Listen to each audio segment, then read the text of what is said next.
Assalamualaikum warahmatullahi wabarakatuh. Good morning all students. Come back with Chemistry Learning Channel. How are you today? Are you okay? Are you ready for study now? Okay. Today, I want to explain about galvanic cell. What is galvanic cell? Galvanic cell atau sel volta pertama kali ditemukan oleh Luigi Galvani tahun 1780 dan Alessandro Volta tahun 1800 yang mengatakan bahwa sel volta atau galvanic cell adalah sel yang menggunakan reaksi redoks spontan untuk menghasilkan arus listrik. Apa sih reaksi redoks? Reaksi redoks adalah reaksi reduksi dan oksidasi. Kemudian susunan sel volta itu, perhatikan reaksi pada gambar susunan sel volta berikut. Ada anoda dan katoda. Pada anoda muatannya negatif, pada katoda muatannya positif. Pada anoda akan mengalami oksidasi, sedangkan pada katoda akan mengalami reduksi. Elektron mengalir dari kutub negatif menuju kutub positif, yang menandakan bahwa elektron mengalir dari anoda menuju katoda. Kespontanan reaksi redoks dapat ditentukan oleh deret volta. Jika ada persamaan reaksi Zn ditambah Cu2+ menjadi Zn2+ plus Cu, maka untuk yang sebelah kiri disebut reaktan, yang sebelah kanan disebut produk. Pada reaktan maka akan terjadi reaksi tidak spontan, sedangkan pada produk akan terjadi reaksi spontan.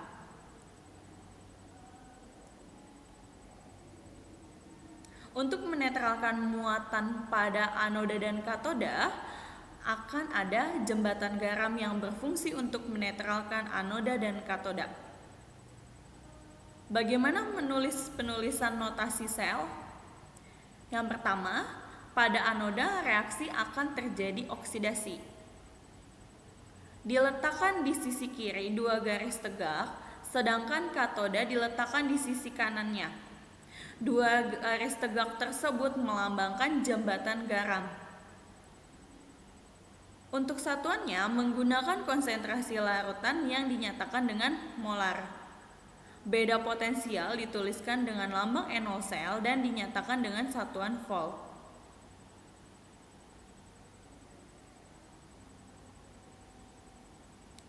Elektron mengalir dari anoda menuju katoda. Bisa dilihat anodanya Zn dan katodanya Cu. Elektronnya mengalir dari Zn menuju Cu. Sekali lagi, Ibu ulangi, elektron mengalir dari Zn menuju Cu. Nah, potensial sel atau NO sel merupakan selisih antara nilai potensial anoda dan katoda dalam suatu sel elektrokimia. Oleh karena itu, nilai potensial sel merupakan selisih nilai potensial katoda dikurangi anoda yang dapat dirumuskan sebagai berikut. Contoh, perhatikan persamaan reaksi berikut. Ag plus ditambah E menjadi Ag, E0 selnya plus 0,8 volt. Mg2 plus ditambah 2E menjadi Mg, E0 selnya min 2,37 volt. Tentukan potensial sel standarnya dan persamaan reaksi sel atau reaksi redoksnya. Untuk menjawab, tadi sudah Ibu jelaskan, potensial sel adalah selisih pada katoda dikurangi dengan anoda. Katoda merupakan elektroda yang potensial reduksinya lebih positif atau nilai E0-nya lebih besar. Dalam hal ini yaitu Ag atau perak. Maka E0 selnya adalah plus 0,80 volt dikurangi min 2,37 volt. Hasilnya 3,17 volt.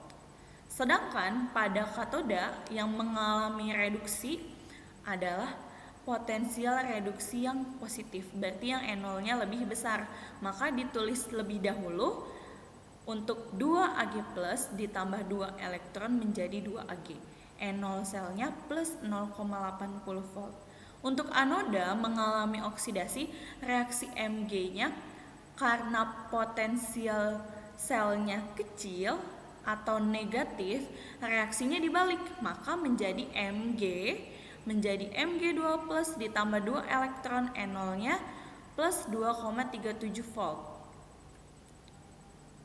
Reaksi selnya atau reaksi reduksinya adalah elektronnya kita coret, maka hasilnya 2 Ag plus tambah Mg menjadi 2 Ag plus Mg2 plus E0 selnya sama dengan 3,17 volt.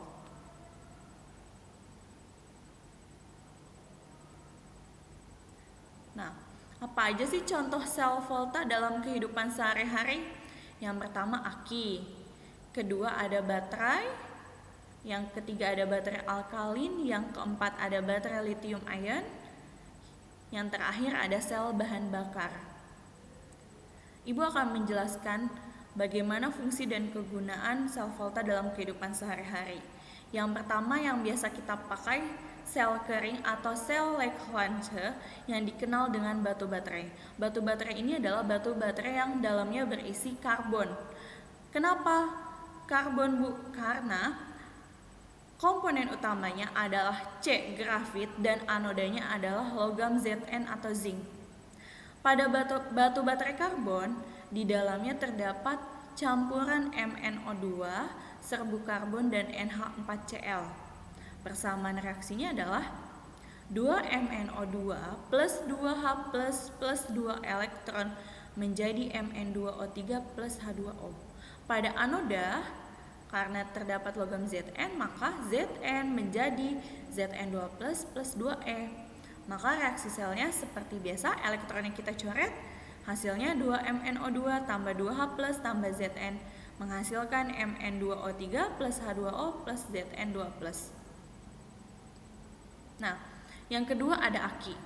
Yang kita tahu pada kendaraan kita, aki dibagi menjadi dua, ada aki kering dan aki basah. Apa bedanya aki kering dan aki basah? Aki kering dan aki basah bedanya adalah komponen utamanya yang berupa padatan dan komponen lainnya yang berupa zat cair, yaitu aki kering berupa zat padat atau gel, sedangkan aki basah berupa liquid atau cairan. Sel aki disebut juga sebagai sel penyimpanan karena dapat berfungsi menyimpan listrik dan pada setiap saat akan dikeluarkan.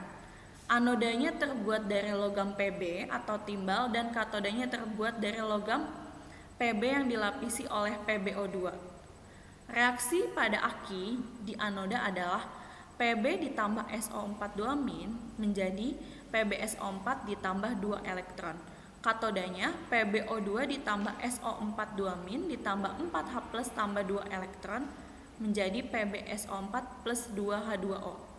Untuk reaksi selnya seperti yang tadi, elektronnya kita coret, kemudian dihasilkan Pb tambah 2SO4 tambah PbO2 tambah 4H plus menjadi 2 PbSO4 plus 2H2O. Kemudian yang ketiga ada sel perak oksida. Nah, sel perak oksida ini adanya di batu baterai. Apa Bu bedanya sama batu baterai yang C tadi yang karbon? Untuk perak oksida adalah bahan utama dari batu baterai yang kecil seperti arloji, kalkulator digital, atau alat elektronik lainnya.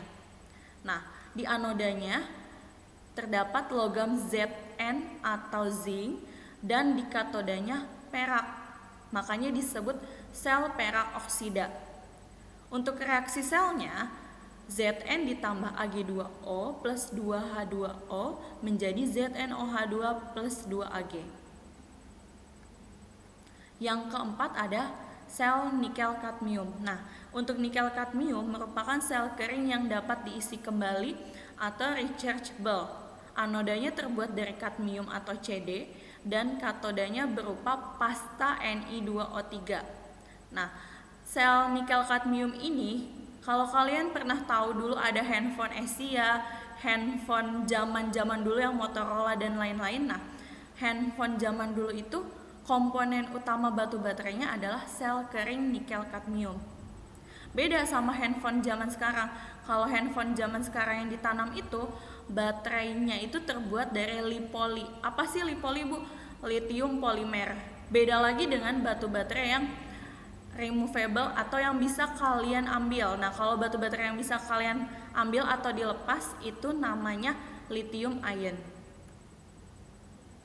Terakhir ada sel bahan bakar yang merupakan galvanic cell dengan reaksi oksigen dan hidrogen yang dialirkan secara kontinu ke dalam elektroda berpori. Sel ini terdiri atas anoda dari nikel dan katodanya NiO2 atau nikel oksida menggunakan elektrolit kalium hidroksida. Nah, hasil reaksinya adalah 2H2 tambah O2 menjadi H2O. Sekian materi hari ini. Silakan kerjakan uji kompetensi sel volta pada LKS kalian di halaman 49 dan Ibu akhiri. Terima kasih.